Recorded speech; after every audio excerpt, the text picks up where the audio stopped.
Hey cooks, these 2 boxes arrived on my doorstep from Kitchen Emperor, and I wanted to take a look at them and do a quick cut test.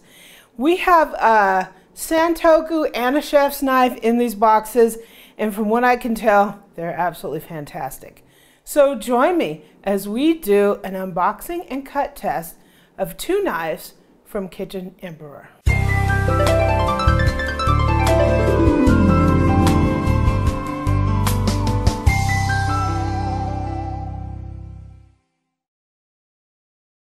So I just want to take this opportunity to thank Kitchen Emperor for sending over these knives.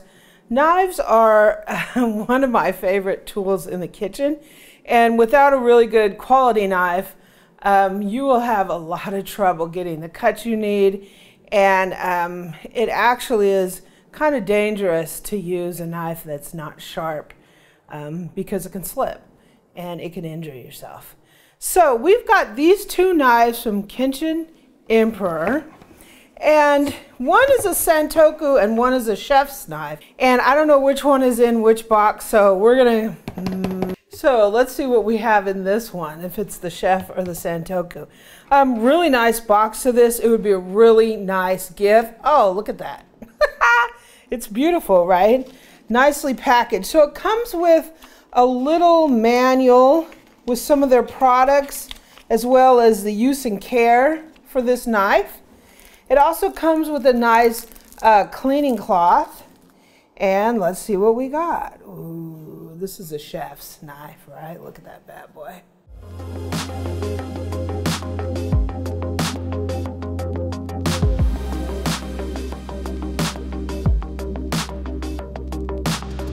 That is beautiful. Wow. So my initial reaction to it. It is a VG10 steel, which is really nice.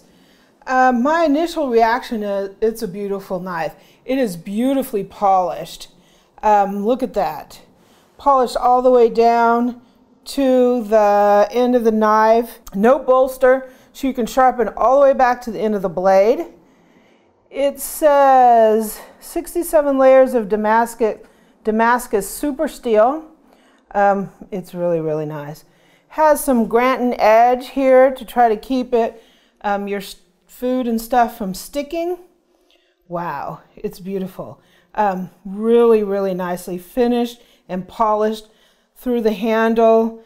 Really nice rivets, and it also has some a rivet here with their logo on it. Really, really nice. Okay, so let's look at the next one. So this is obviously going to be our Santoku. And we have the same booklet, cleaning cloth, and here's our knife. Wow, look at that bad boy. This is the Santoku. Beautiful. And again, beautifully polished knife. Look at how beautifully polished that is. That is just gorgeous. All the way through the handle, nice, comfortable, wow, nice and polished all the way down to the end. Really nice grip on this. I like it. Ooh, these are sweet. So the knife, if I do a pinch grip, it feels really good. It's slightly handle heavy. Sometimes that's not a big deal, especially if you have, you know, large hands. It feels really comfortable because it's really well polished and well finished. You don't have any rough edges that can make your hand really tired and cut into your hand as you use it a lot. Really nice. Let's get out some ingredients and let's do a cut test. Okay, so we're first going to cut up some vegetables. We are going to make some tableside guacamole. So stay tuned for that. I'll put a link in the description to the guacamole. We are going to be cutting some red onion, some tomatoes, some jalapeno, and some cilantro for our tableside guacamole. So let's go for the onion first. I have the chef's knife here, and let's see what we got. Pretty good. Wow. Nice, nice, nice, nice. Get my little trash bowl going on here. Sometimes I don't take the end off because then you can use it kind of as a little grip. I'll also show you another trick if you're kind of afraid, because I cut my finger recently, and if you're kind of afraid, I'll show you something that you can use to really keep your finger out of the way. So we're going to go ahead. We want this a really finely diced. This knife is really nice. Look at that. It just, a lot of times when you have a dull knife, it just stops, or sometimes it'll slip too.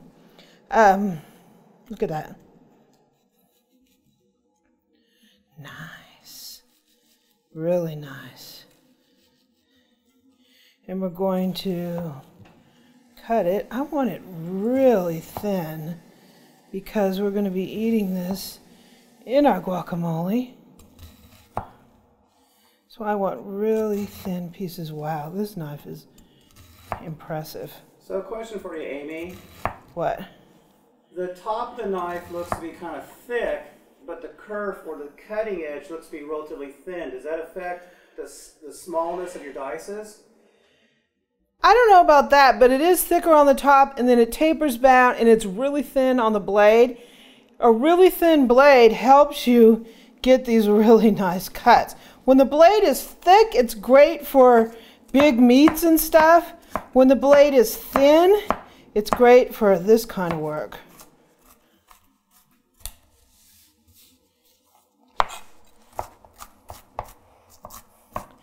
What's funny, as I'm rocking, this is called a chef's knife, but a little bit has a profile of a slicer.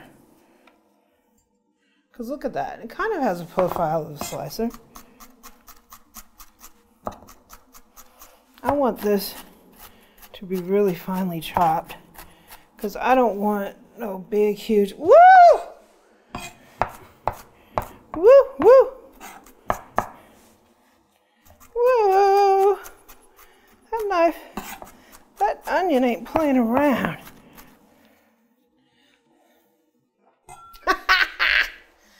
I want a really nice cut to this because, like I said, I don't want huge hunks of onion in there.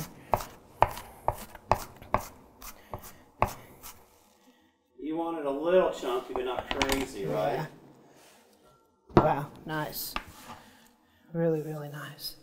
So one thing you can do if you really want to keep your hand away is stick a fork in it, right? That keeps your hand completely away. Sometimes you can use like a meat fork too, but I can really cut this up small like this, and my fingers are completely away from the knife. If you're, if you're new to cooking, you don't have a lot, your knife skills are developing. Look at that. With an onion too, I took off the end, but if you leave on the stem and pull back the skin, you can use that as a little handle.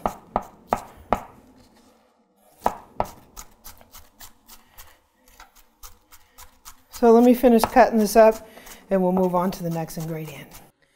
Next up, you can't have tableside guacamole without tomatoes, right? So one of the things I've noticed using this, it does kind of have a profile of a slicer, so it's probably going to do really good on the tomatoes. Let's see, just on the top of the tomato. Nice. Look at that. Yay. Take off the bottom. Sweet.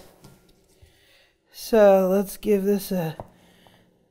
One of the things you know when a knife isn't sharp, when you cut tomatoes, it can't break the skin.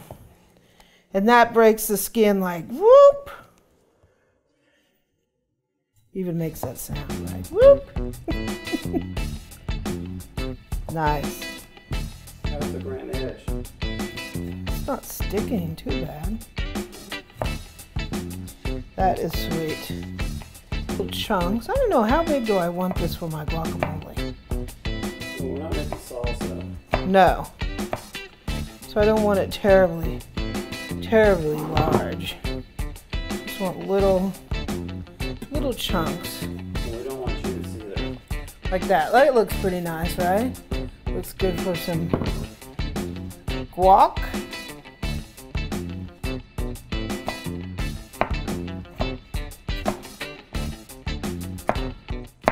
Yeah, I don't want a bunch of tomato juice. So we're using Roma's. It's a nice meaty tomato. You're not going to get a lot of extra juice in there because you don't want to juice up your guacamole. So let's cut some cilantro. So I know everybody is not a cilantro person.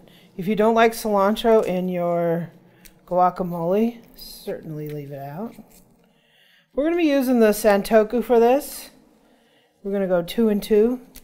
Give each one of these knives 2 shots at the board, right? So I'm just taking out like the major stems out of this. This cilantro has been thoroughly washed. It's still a little damp. Okay, so I got a lot of the stems out, and we're going to see how well this does rocking. Yeah, this is great. This knife rocks really well for being a Santoku. A lot of Santokus are flat, so you can't really rock with them. This kind of has a curve to it. See how that is? It helps with rocking. Because some people cut like they rock, and some people do like a push cut, which is more like this. So with this knife, you can do both.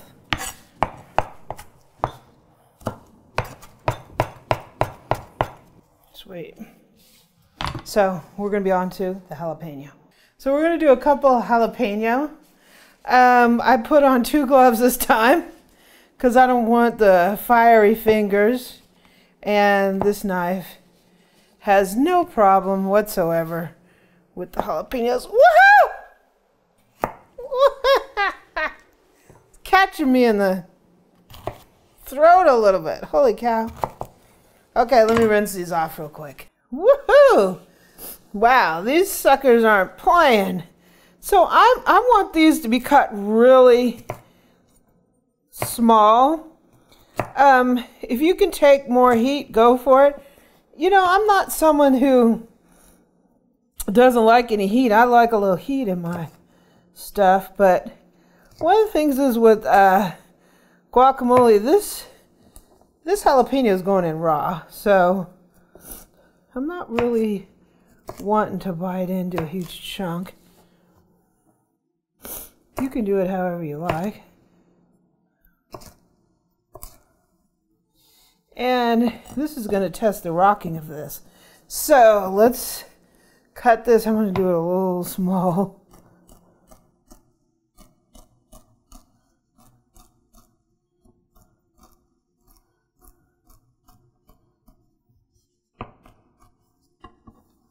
Yeah, nice. Nice, knife did a really good job. How's your sinuses, boo? Aha! They're on fire. Can I do all these at once? Why not? Woo! Now that's a fire, right?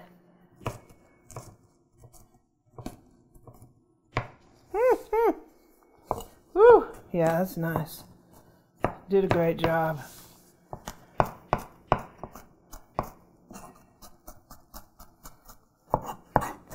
I'm a little bit chicken, so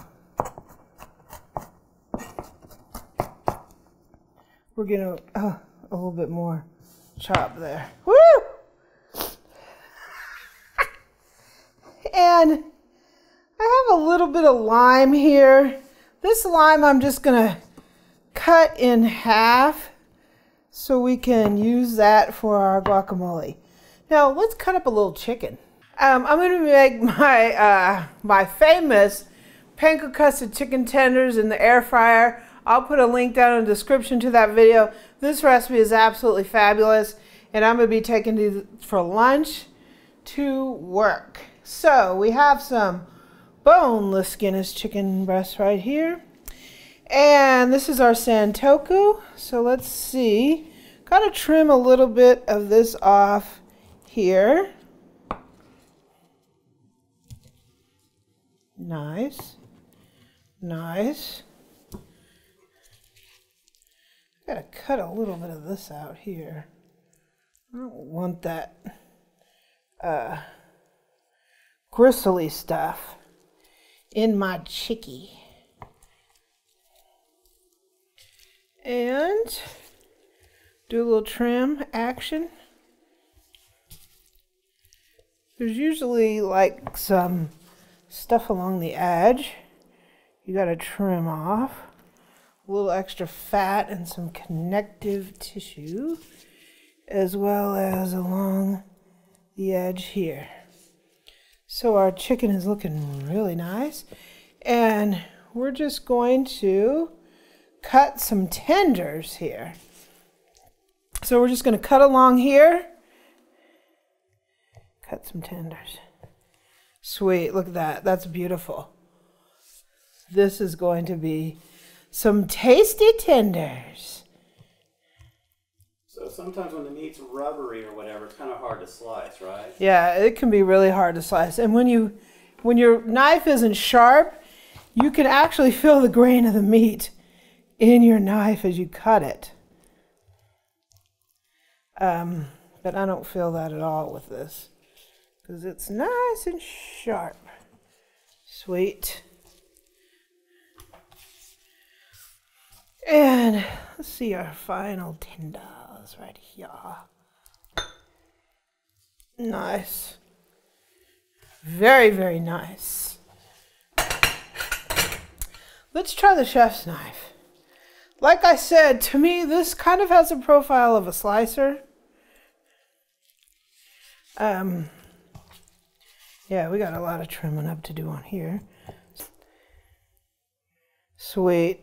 This, yeah. The only reason I say this is similar to a slicer to me is the profile here is a lot narrower than some chef's knives that I'm used to. Certainly can be used as a chef's knife. It's similar to me like a slicer, personally. But I've seen that kind of lately. I've seen some chef's knives that I say they're like a quasi-slicer. I've seen that before. So my thought about the Kitchen Emperor knives. They're really nice. They're nice and sharp. They're very comfortable. I really like the way they're polished. I like that they don't have this big old huge bolster on them. Some people like a big bolster, but once you start getting used to knives without them, you tend to, at least I did, tend to prefer not to have a big bolster. I don't mind a bolster, but I don't like a big huge one, which I've seen on some knives. Really nicely polished, really, you know, full tang, nice and sharp, Damascus, VG10.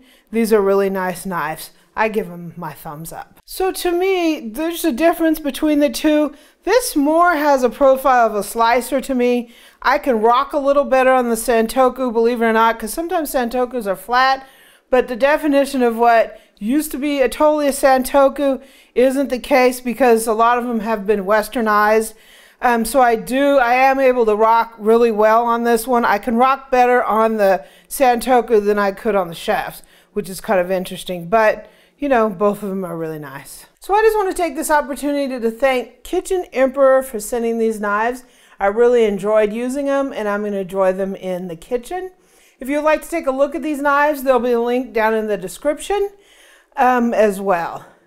If you like this video, please subscribe below and leave me a comment and a like. Visit my website at amylearnstocook.com. I'm also on Twitter and Pinterest at Amy Learns to Cook. I have a really great Facebook group going on at facebook.com/AmyLearnsToCook. I'm also on Instagram at Cooking with Amy.